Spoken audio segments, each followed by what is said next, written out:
Assalamualaikum warahmatullahi wabarakatuh. Kami dari tim 2 Poster Politeknik Negeri Batam. Saya Ayu Rahayu Dan saya Fadilah. Kami peserta poster Olimpiade Akuntansi Vokasi dengan judul poster CDIO Framework, a solution of the project-based learning problems in accounting study program. Dalam pasal 35 Undang-Undang Dikti nomor 12 tahun 2012 yang berbunyi, kurikulum pendidikan tinggi merupakan seperangkat rencana dan pengaturan mengenai tujuan, isi, dan bahan ajar, serta cara yang digunakan sebagai pedoman penyelenggaraan kegiatan pembelajaran untuk mencapai tujuan pendidikan tinggi. Perkembangan kurikulum Politeknik Negeri Batam pada tahun 2010 hingga 2018, Poli Batam melakukan pembelajaran dengan menerapkan metode konvensional. Selanjutnya pada tahun 2019 hingga tahun 2021, Poli Batam melakukan pembelajaran dengan menerapkan Merdeka Belajar Kampus Merdeka atau MBKM, dengan mengambil salah satu dari 8 kategori MBKM, yaitu proyek atau studi independen, yang biasa kita sebut dengan PBL. Dan pada tahun 2002 nantinya, Politeknik Negeri Batam akan menerapkan metode CDIO.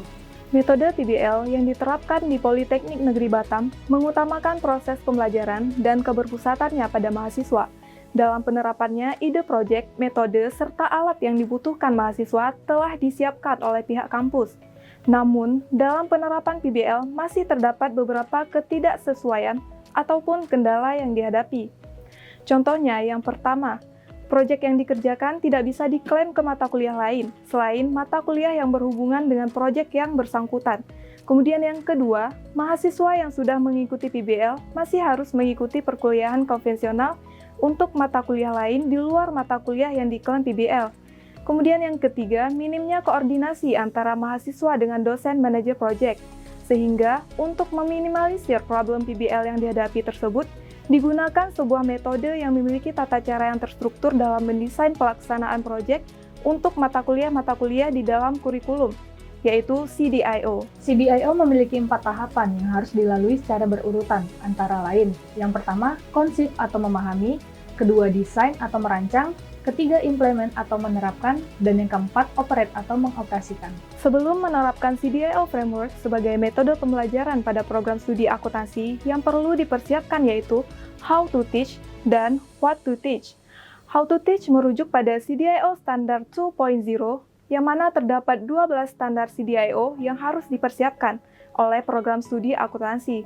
Dan what to teach merujuk pada CDIO Syllabus 2.0.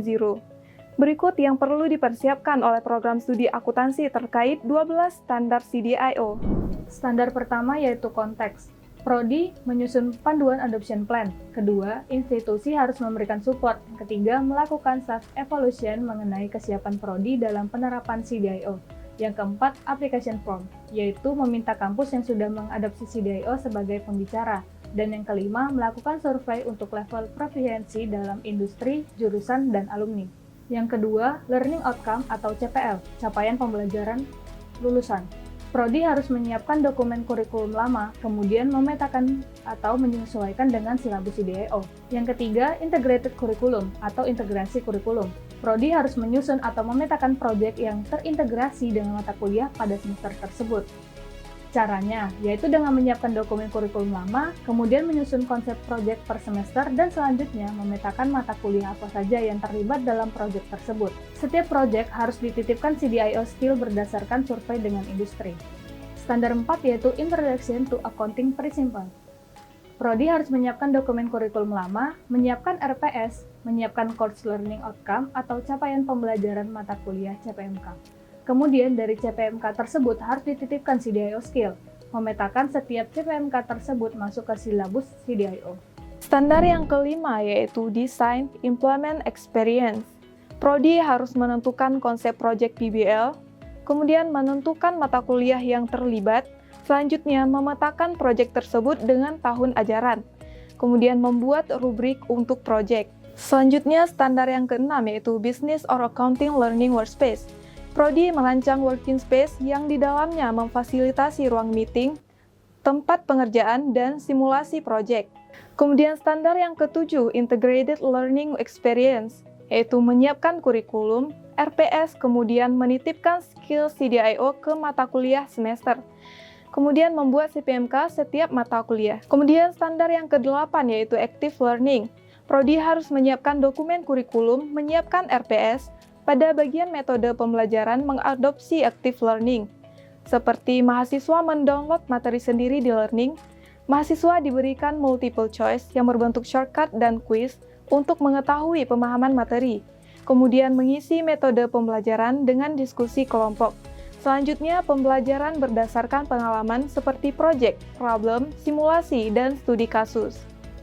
Standar 9 yaitu Enhancement of Faculty Competence yang berisikan planning dan budgeting, seperti sosialisasi CDIO secara berkala, ikutkan pelatihan manajemen proyek, jurusan dan prodi memfasilitasi proyek, prodi menyiapkan schedule monitoring, jurusan menginformasikan setiap tahun diadakannya PBL Expo guna untuk mengenalkan proyek yang sudah diselesaikan, melakukan kerjasama dengan industri, membuat standar plan dari rencana-rencana tersebut. Standar ke-10 yaitu Enhancement of Faculty Teaching Competence. Dosen mengikuti pelatihan pedagogi, ikutkan dalam perkembangan kurikulum, selanjutnya ikutkan ke dalam joint teaching, dan jadikan dosen sebagai coaching pada mahasiswa. Standar ke-11 yaitu Learning Assessment. Pertama, siapkan performa general indikator yang berhubungan dengan CDIO. Buat rubrik penilaian asesmen.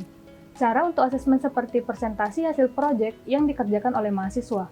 Membuat convert penilaian dari skor ke grade, seperti 4 sama dengan A, 3 sama dengan B, 2 sama dengan C, dan 1 sama dengan D. Yang ke-12 yaitu Standard Program Evaluation. Mengevaluasi setiap program dari 12 standar CDIO yang sudah diterapkan. CDIO adalah solusi dari permasalahan project-based learning karena CDIO merupakan kurikulum based on project.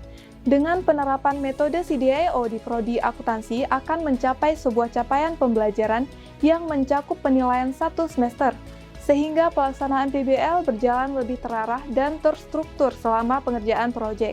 Kami dari Tim 2 Poster Politeknik Negeri Batam pamit undur diri. Wassalamualaikum warahmatullahi wabarakatuh.